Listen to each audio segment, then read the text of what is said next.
Certo, temos outra pergunta aqui nesta noite. Não vou demorar muito nela.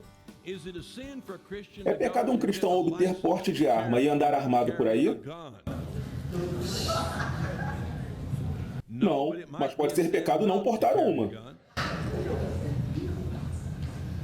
Sabe, você não entenderá esta questão se não compreender a diferença entre reino de Deus e reino dos céus. Jesus falou sobre o reino dos céus no início do seu ministério. Ele disse para que os discípulos saíssem para pregar sem levarem roupa de cama, sem levarem casaco, sem levarem um par de sapatos extra, sem levarem livros, sem levarem comida, sem levarem dinheiro, enfim. Ele disse para que eles fossem pregar só com a roupa do corpo em outra cidade e que ao entrarem numa casa, comessem o que lhes fosse oferecido sem fazerem perguntas. Foi o que ele disse para eles fazerem. Ele falou para eles que se alguém lhes batesse na bochecha direita, eles deveriam oferecer a esquerda. Que se alguém quisesse lhes roubar a túnica, eles deveriam dar também a capa. Que se alguém quisesse que eles caminhassem 1 milha, eles deveriam caminhar 2. É meio radical, mas é o que ele mandou eles fazerem.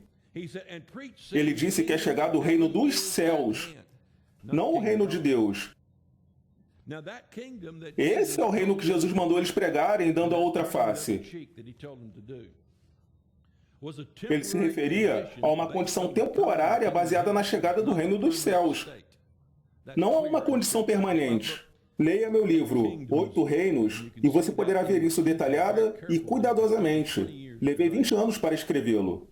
Lucas 22, do 28 ao 30. E vós sois os que tendes permanecido comigo nas minhas tentações, e eu vos destino o reino como meu Pai mo destinou, para que comais e bebais à minha mesa no meu reino, e assim por diante.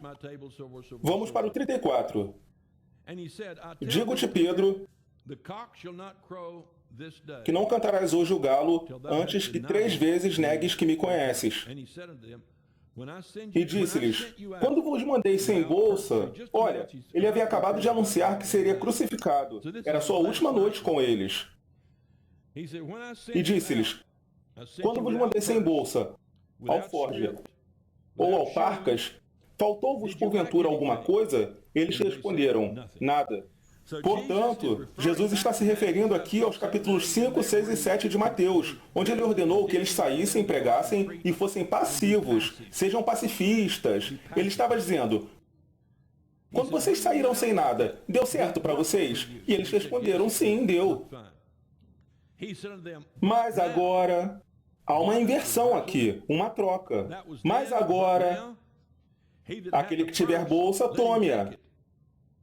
Ei, isso contradiz o que ele mesmo disse em Mateus, como também o alforje, e o que não tem espada, venda a sua capa e compre-a. Então note que o item mais importante para eles naquele momento era uma arma, uma espada. Com certeza não era para descascar laranjas. Era uma espada, não uma faca de passar manteiga no pão. E todo mundo sabe que uma espada é usada para autodefesa.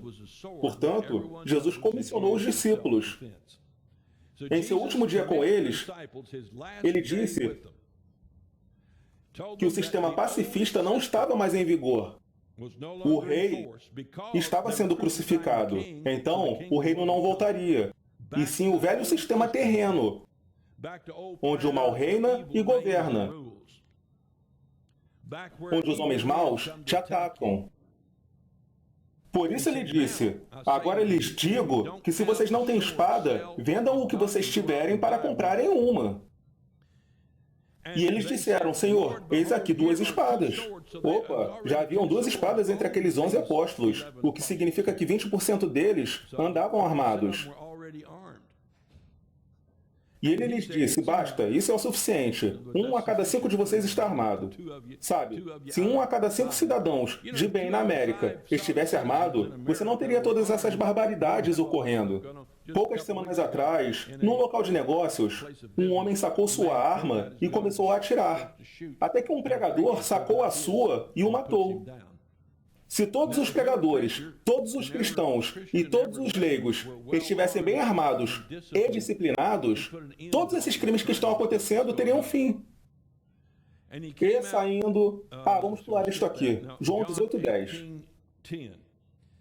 Então Simão Pedro, que tinha a espada... Olha, essa parte ocorre poucas horas depois no jardim. Quando Jesus está pregando, os soldados chegam para capturá-lo, eles o cercam. Os principais dos sumos sacerdotes queriam saber quem ele era. Pedro puxa sua espada, pois uma das espadas era dele. Pedro puxa sua espada e passa ela na cabeça do servo do sumo sacerdote, arrancando sua orelha.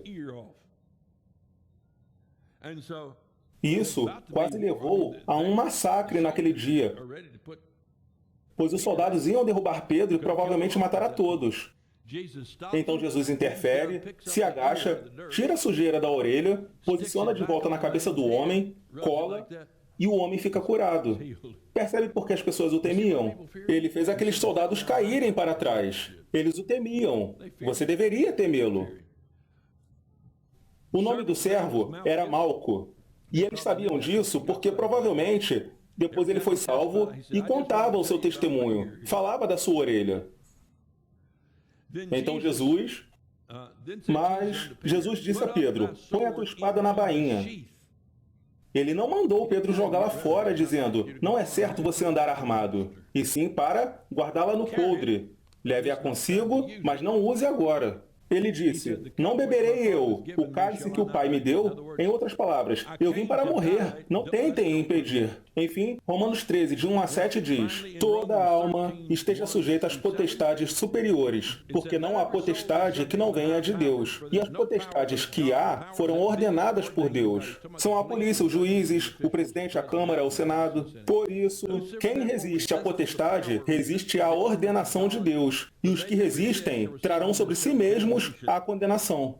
Nesta parte, alguns dirão, não posso ver o chefe do Partido Comunista nisso, não posso ver Mussolini nisso, Hitler, certos presidentes, enfim, não consigo ver esses caras como ministros de Deus para executar a ira. Não consigo ver Deus designando essa gente. Sim, existem usurpadores do trono, mas deixe-me fazer uma pergunta. Se não houver um governo, alguma forma de governo, como haverá uma comunidade? Sem polícia?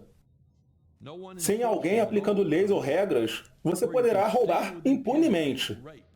Haverá estupro, pilhagem, um cenário naturalmente pós-apocalíptico. Um mundo de constantes guerras, de pequenas milícias, de extermínio, de destruição da infraestrutura. Até que antes que você perceba, haverá um povo tribal, seminu, de cara pintada, gritando ao redor de uma fogueira, agitando suas lanças. Pois não haverá quem possa ir numa fábrica construir um revólver ou munição. Haverá uma idade da pedra. É isso que acontece se não há governo. Por isso os governos são nomeados por Deus. Deus sabe que este mundo é torto, pecaminoso e perverso, que os impulsos de homens pecadores só podem ser controlados por autoridades munidas de espada. Autoridades que possam prender pessoas, colocá-las na cadeia, atirar nelas com canhões d'água, com balas de borracha, com gás e, se preciso for, chumbo grosso. É esse tipo de coisa que faz as pessoas ficarem em casa à noite em vez de invadirem sua casa. Somente quando a população se arma, os militares se armam e a polícia se arma, é que pode haver ordem em qualquer parte do mundo, mesmo na nojenta e miserável Coreia do Norte. Você não consegue se safar de crimes na Coreia do Norte. Mesmo que haja uma estrutura que permita levar uma vida boa num dia, no outro pode ser que subitamente a pobreza e o sofrimento cheguem à vida das pessoas. Por isso, governos são ministros de Deus para executar a ira contra aquele que pratica o mal. E o versículo 4 diz, porque ela é ministro de Deus para teu bem, mas se fizeres o mal, teme, pois não traz debalde a espada, porque é ministro de Deus e vingador para castigar o que faz o mal. Então aqui fica bem claro que Deus é a favor do uso da força, da violência, para manter o controle e a ordem neste mundo.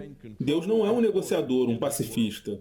Existe um céu e um inferno, o que significa que Deus não é um pacifista. Haverá um dia de julgamento onde Deus condenará, o que significa que ele não é um pacifista. Deus dá vida, Deus mata. Portanto, Deus não é um pacifista. E se você for piedoso, você também não será pacifista. Vou te contar uma história.